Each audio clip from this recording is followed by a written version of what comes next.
Hi, ma'am. Ngasi makeup se Mounao haidera. Mou Anoubi makeup oidini. Adu ma'am university makeup tau juru mangde skincare hana fajna tau biro ko. Adu natung makeup hoje. Ada tau lora matung da ma'am sunscreen tau ba kau bigan ko makeup tau bodadi primer se yamna marui ko. Ado ngasi makeup se di koi di yung di makeup ne ba ko daily makeup oidini na adu ka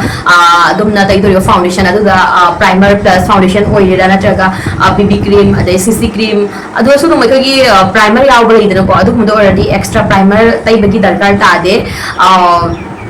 adum yung da sum ki apa pam basing gi ora ga diko ina haizo haidi aikoi gi foundation da adum aikoi gi kano yaw ba sunscreen yaw ba adagi primer yaw ba phangmani ko adum do view foundation natraga so BB cream CC cream adum daily da sum makeup to ba pam ga diko adum do ado ai gi wani ko ai daily da yung da sum da makeup to de ko ai skincare to i moisturizer tai sunscreen tai aduga lip balm ma tai ko ai view se sumai sum ba ko ai din da but Mou Anoubi ora ga di makeup sa kar sum to de ko aduna aduma product no view hausi je ngon da leite ko aduma habadi ai usina da bina ngon da thamde ai oina hausi ga foundation na sina again nunti sum season aba yam no ai foundation har ga di ko nunti khang da sum kai kai chapa khang de ama party ama baja da ko any natural finish pa mata is the PSG foundation je me studio is the liquid foundation season me ai gi ndi ko favorite oil hausi ji ki oina ko siga Maybelline ga gi favorite foundation je me singa ze DV finish bidi aba ko sitai do matung da cream extra glow ma bidi long lasting oil aduga mari coverage te yamna full coverage na te Medium to full coverage. ado foundation tha du ma andai ki mai da lai ba flaws thing ama ma ko dark khar lai sin se si ze ana cover tau bi ge si steps te dark du lai ta ba mi na te ko only dark du le ba mi sing ni dark du sin se sina sum cover tau biro na traga si tau du na sum direct foundation tha jala ga su ka ni im kai du ko me daily makeup ni layer se yam to pam dra ga na si se direct skip tau ra ga direct foundation te ba ai kai kai de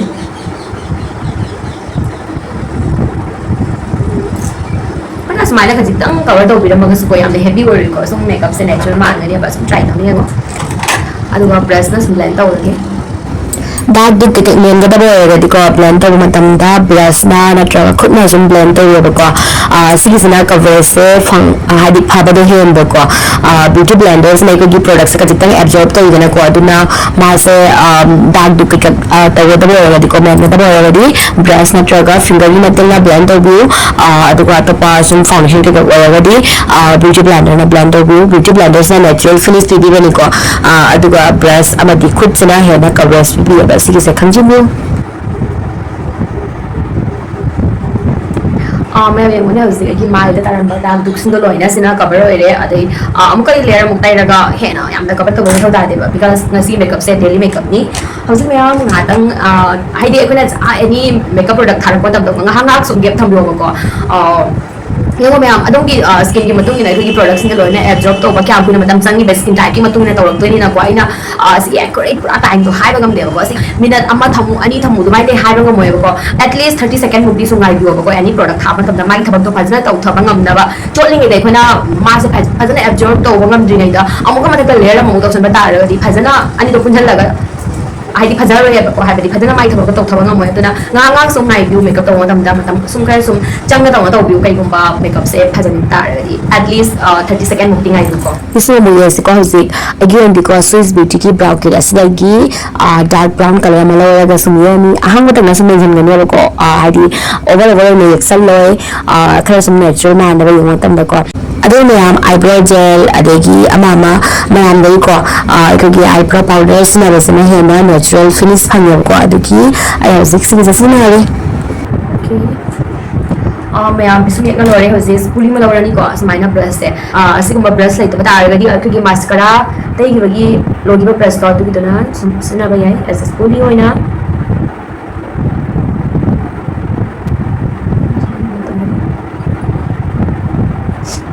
six steps so optional ne ba ko kai gumba ye kon tam da ka jitang so do ki balai dana ko adu ki do ki concealer da lo ko lo ga brush ma cha pitru ma lo aduga sum ka pi ba yai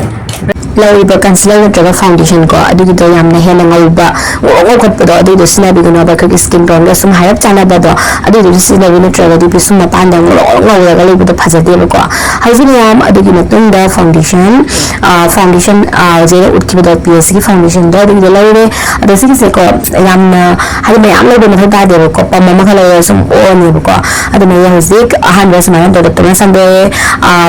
ꯍꯥꯏꯗꯤ side ꯁꯨꯃꯥꯏꯅ ꯇꯧꯅ ꯇꯩꯔꯒ blend ꯇꯧꯒꯅꯦꯕ ꯅꯠꯇ꯭ꯔꯒꯗꯤ ꯁꯨꯝ ꯑꯃ blend ꯇꯧꯔꯤꯉꯩꯗ ꯑꯗꯣ ꯍꯧꯖꯤꯛꯇꯤ ꯐ꯭ꯔꯦꯝꯁꯨ ꯊꯥꯕꯅꯤꯅ ꯑꯣꯂꯥꯡꯕꯅꯤꯅ ꯁꯨꯝ ꯀꯪꯁꯤꯜꯂꯛꯏꯗꯅꯀꯣ ꯑꯗꯨꯅ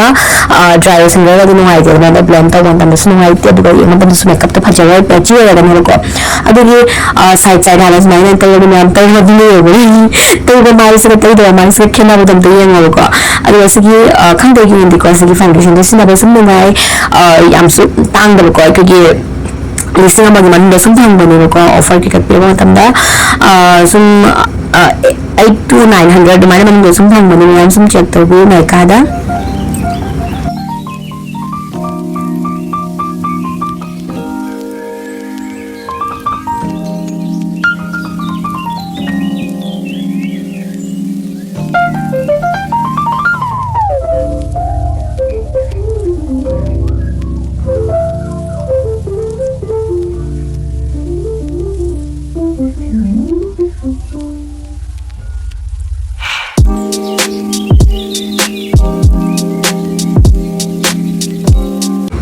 ꯃꯌꯥꯝ ꯍꯧꯖꯤꯛ ꯀ꯭ꯔꯤꯝ ꯕ꯭ꯂꯁ ꯑꯃ ꯂꯩꯔ ꯇꯩꯖꯈ꯭ꯔꯦ ꯍꯧꯖꯤꯛ ꯇꯧꯗꯣꯏꯁꯤ ꯃꯌꯥꯝ ꯃꯥꯏ ꯁꯦꯠ ꯇꯧꯗ꯭ꯔꯤꯕꯀꯣ ꯑꯁꯤꯒꯤ ꯃꯅꯨꯡꯁꯤꯗ ꯑꯩ ꯍꯧꯖꯤꯛ ꯑꯩꯈꯣꯏꯒꯤ ꯀꯣꯟꯇ꯭ꯔꯣꯜ ꯄꯥꯎꯗꯔ ꯑꯃ ꯂꯩꯔꯅꯤ ꯂꯧꯔꯒ ꯅꯥꯇꯣꯟꯁꯦ ꯀꯣꯟꯇ꯭ꯔꯣꯜ ꯇꯧꯍꯧꯗꯣꯏꯅꯦꯕꯀꯣ ꯁꯤꯁꯤꯅ ꯀꯩꯗ ꯌꯥꯕꯗꯨꯒ ꯃꯌꯥꯝ ꯄꯨꯔꯥ ꯑꯩꯈꯣꯏꯒꯤ ꯁꯦꯠ ꯇꯧꯕꯩ ꯀꯔꯤꯕꯩ ꯅꯥꯇꯣꯟꯁꯦꯀꯣ ꯁꯨꯝ ꯀꯣꯟꯇ꯭ꯔꯣꯜ ꯇꯧꯍꯧꯕꯁꯤꯅ ꯍꯦꯟꯅ ꯑꯃꯨꯛ ꯂꯣꯡ ꯂꯥꯁꯇꯤꯡ ꯑꯣꯏꯕ꯭ꯔꯥ ꯍꯥꯏꯅ ꯁꯨꯃꯥꯏꯅ ꯁꯨꯝ ꯈꯟꯕꯀꯣ ꯃꯌꯥꯝ ꯑꯗꯨꯅ ꯑꯗꯣ ꯇꯧꯕꯒꯤ ꯃꯌꯥꯝ ꯌꯦꯡꯉꯣ ꯑꯍꯥꯟꯕ ꯁꯨꯝ ꯁꯨꯃꯥꯏꯅ ꯀ꯭ꯔꯤꯝ ꯃꯊꯛꯇꯀꯣ ꯁꯨꯃꯥꯏꯅ ꯇꯩꯕ ꯑꯣꯏꯔꯒꯗꯤ ꯗꯥꯏꯔꯦꯛ ꯄ꯭ꯔꯣꯗꯛꯇꯣ ꯂꯧꯔꯒ ꯑꯩꯈꯣꯏꯅ ꯐꯖꯅ ꯕ꯭ꯔꯁ ꯍꯥꯟꯅ ꯀꯟꯊꯣꯛꯄꯤꯌꯣꯕ ꯂꯧꯕꯒ ꯗꯥꯏꯔꯦꯛ ꯁꯨꯃꯥꯏꯅ ꯊꯝꯖꯤꯟꯕꯤꯒꯅꯨ ꯅꯠꯇ꯭ꯔꯒꯗꯤ ꯑꯃꯨꯛꯀ ꯄꯦꯆꯤ ꯂꯩꯈꯤꯅꯦꯕꯀꯣ ꯑꯗꯣ ꯈꯔ ꯁꯨꯝ ꯌꯦꯡꯉꯒ ꯑꯗꯨꯝ ꯇꯧꯕꯤꯌꯣ ꯁꯤꯁꯤꯅ ꯑꯩꯈꯣꯏꯒꯤ ꯍꯥꯏꯗꯤ ꯁꯦꯠꯁꯨ ꯁꯨꯝ ꯑꯣꯏꯈ꯭ꯔꯦꯗꯅꯀꯣ ꯍꯦꯟꯅ ꯑꯃꯨꯛ ꯐꯖꯕ ꯍꯥꯏꯇꯥꯔꯦ ꯃꯌꯥꯝ ꯂꯣꯡ ꯂꯥꯁꯇꯤꯡ ꯑꯣꯏꯕ ꯀꯣ ꯑꯗꯨꯅ ꯍꯧꯖꯤक नोज कॉन्टोर तहरे अदु लोइरब मतुंदा हौजिक कॉम्पैक्ट पाउडर अमा लौरगा मास लोइना तुंगनाबा लोइना सेट तौदिरनि कयिन हाइदि खगी लिक्विड क्रीम प्रोडक्ट्स ना गिबानिना पाउडर में सेट तौर सामे मरु को नत्रगदि खगी मेकअप तो हाइ खुदना गसो थिंग खोलिबदा मा डार्क अदुम लैरकनि अदुगा खगी मेकअप सुनाम लास्टिंग ओइरबको सेट तौर मतुंदा हौजिक मयाम हौजिक सेम कॉन्टोर पाउडर लौरगा हौजिक माइसे हाइ मारक को सम इकोना लेयर मयाम मतै गिबनि खगी माइगी नेचुरल इकोगी लेजरबा माइगी शेप तो लेदु द खरा माइ लेर खंजम गिबना को खगी कंसीलर फाउंडेशन के ततना दुना इकोगी शेडो मा सम पिबिना बा स्ट्रक्चर मा सम पिबिना मयाम कॉन्टोर से तौरगी माइ शेप के मतुंना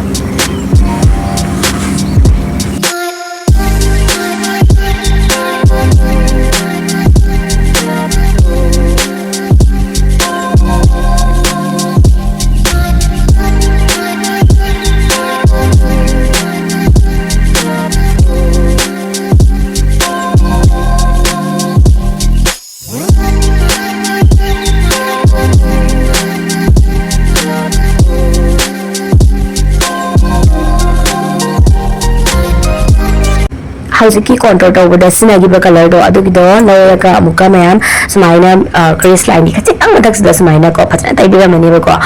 एकोगी लेजरिबा एकोगी मिड की शेप से फजना अमुका इनहांस ओइनाबा सुमाइन तौना मयाम तैबिरमनि सोम हमदा लेजबा एनी ब्राउन कलर मा लौर सुम तौबला केम काइबा मयाम चप मानबा कलर लौरगा मिड मखादा अमुक सुमाइना फजना तौना तैबिरमनि अदुगा ब्लेंड तौबदा यामना हादि चेक्सन तौबि को ब्लेंड तौबदा एकोगी हादि हार्स लाइन अमता उहननेबा को फजना तौना ब्लेंड तौबि मेकअप तो है नानबको हजिक आदि हमना सोकोगी चंकी ओबा गोल्डन मते को लेसे कसम नेचुरल समान बा इसे माबिंगी हाइलाइटर ने को master Chrome highlighter molten gold अदु बनेबको सिस लौरगा सुमाइना मथक से तबे मनी अगी मिट की शेप से है फजनबा अरुगा क्रेस लाइन दा मुक्का ब्रश मलौरा फचना ब्लेंड तौपिरमनि कलर सिंसे को अमदा मदम कोइदे कसना दनबा को जुम हार्स लाइन के कलर मसलोना वीडियो फचना दना ब्लेंड ओगिनाबा हजना ब्राउन कलर की अइना स्नाइसे आईब्रो फिल्टर बदा स्नाइगी बा कलर दो अदु लौरा नि मखादा सीजन या को खचितम मिट पन हंड्रेड अदु तो इना बको मिट पन बसना ने नो सिबिसे को ꯆꯠꯅꯕꯗꯤ ꯌꯥꯝꯅ ꯆꯠꯅꯩꯀꯣ ꯑꯗꯣ ꯑꯩꯈꯣꯏꯒꯤ ꯃꯥꯏꯒꯤ ꯁꯦꯞ ꯑꯃꯃꯝꯗ ꯑꯗꯨꯒ ꯃꯥꯏꯒꯤ ꯃꯤꯌꯥꯝꯗ ꯄꯛꯇꯕꯁꯨ ꯂꯩꯌꯦꯕꯀꯣ ꯑꯗꯨꯅ ꯃꯌꯥꯝ ꯇ꯭ꯔꯥꯏ ꯇꯧꯅꯩ ꯀꯩꯒꯨꯝꯕ ꯑꯩꯅ ꯐꯖꯗꯦ ꯍꯥꯏꯅ ꯈꯜꯂ ꯇꯥꯔꯒꯗꯤ ꯍꯥꯏꯗꯤ ꯑꯗꯨꯒꯤ ꯇ꯭ꯔꯦꯟꯗ ꯐꯣꯂꯣ ꯇꯧꯕꯒꯤ ꯃꯊꯧ ꯇꯥꯗꯦꯕꯀꯣ ꯃꯦꯀꯞꯁꯦ ꯃꯌꯥꯝ ꯑꯩꯈꯣꯏꯗ ꯄꯛꯆꯕꯗꯣ ꯑꯗꯨꯒꯤꯗꯣ ꯍꯥꯏꯗꯤ ꯑꯩꯈꯣꯏꯅ ꯇꯧꯒꯗꯕꯅꯦꯕꯀꯣ ꯇ꯭ꯔꯦꯟꯗꯤꯡꯗ ꯁꯤꯒꯤ ꯃꯦꯀꯞꯁꯦ ꯂꯩꯔꯦ ꯍꯥꯏꯅ ꯁꯤ ꯇꯧꯗ ꯌꯥꯗꯦ ꯑꯗꯨꯒꯤ ꯀꯔꯤꯝ ꯅꯠꯇꯦꯀꯣ ꯑꯗꯨꯅ how's me ahambada brown color tayraga haige koi mit sets to pamhandira fajna blend to thokjare adu matung da ko highlighter do mit thak tagi highlighter do chap manana mit makha da su ko adu style adu hosik shimmer ni abasi se liquid kana liquid shimmer odune ko asi se adu de lawa ka mit thak sa khachitang adu mit pohon ba ya do su khachitang tai bi re adu highlighter ma lawa ka na ton matak sik ko as mahin ta na khachik to bi mani na to se matam da hena tumma ma na ko adu ga pisum list da service da khachitang to bi mani highlighter do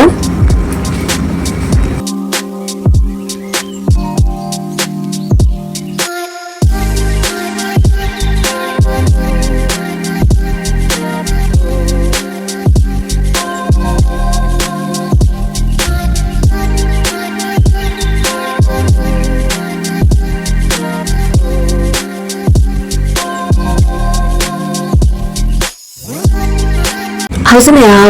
eyeliner kre kai gumba eyeliner pa pamra ga kai kai ko skip to kai kai de na tra na ko gi brown eyes do malaya ga sum ai ko na eyeliner bi mo sum ya pram ba ya ka sum sumaina abu break sama ko suma pam da ta ra di ko adu kai we ko su kai kai de ko phajna mascara tha bi ro sum ya re adu me hum color bar ki blush ko powder blush malaya ga hosik sumaina ko ta bi me wala me blush ha ba pam me adu pam ga di blush sum tha bi ro pam ra di kai kai de ko ahana te yu de sum ya re lesson da ya re kai kai de adu ko phajna blend to bi ne am tai ra ga product ne phajna blend to ra ke su phaja ba how's off camera da false eyelash man up chara ni am so is natural eyelash ne ko kai gumba napne do ta ga sum up ni kai kai de ko video ba ki sum na pai wa ni ko yim de ra de kai le ra nap te ba is ko how's me highlighter chap ma na ko mi ta ka tai gi ba sum han ba yin sina gi highlighter do ama blend gi adi highlighter la la muka phajana highlight to ba mani high point sing adu da adu ga hosik mascara ma la la phajana tai bi ga ni ko gi mi makha gi pa da ko mascara tai se look pura change to ba ni da mi tak ta tayraga mi makhala sum thado pe no de to bi ko phajan ta to bi ko yang ne haji change saudra hena phaja thok pane ko haji ne makeup se lore lipstick khadu ma manda lip brown da de phajna ta na lip liner ma lore ga yek thok chani adu gi matung da ai dress ka chana ba makeup se ka chana ba lipstick color ma lore ni haji ki I mean this piece ko angang ba chune ko sum mo no bi si angang ba yellow khai se nei da ko adu ne am ne I mean sum le jara sum enjoy ni ko adu no na bi no howzik adu chana ba lipstick ko gi makeup se sum chana ba sik se khara orangey red ne ba lipstick se si la to ne am kai gun ba siki ma chu pam da ta ro kai kai ko nude brown nude adu ma te su kai kai de hazo ne makeup se to bo lo re lipstick se na do bra ha bra ya da mo no bi na kar sum ha ga gi sa na ba mo no bi hosina brindaban ne pura Chandan se se thin ko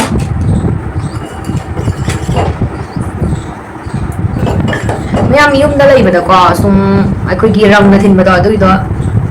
ai pa mai hai ra ga di ko Chandan seng ba se thin ba se na phasu phajai adai skin da su kai sok de ba ko aduka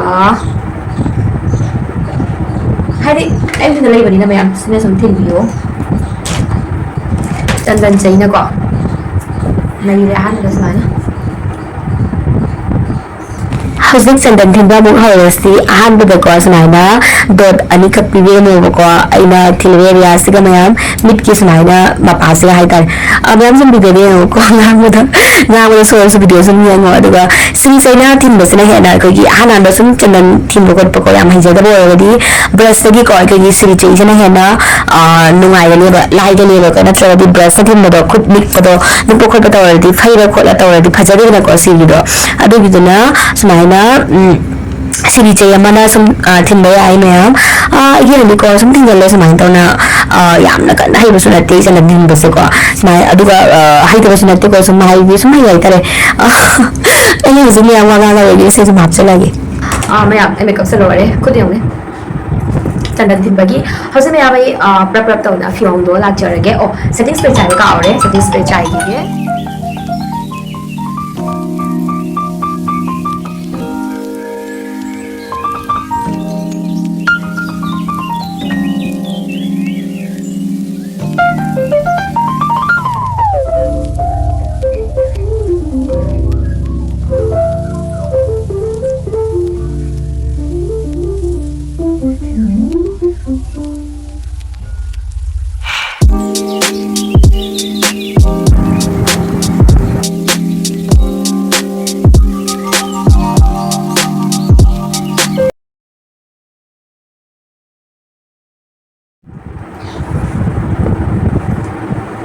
So mayam season ya bago ngasi final look se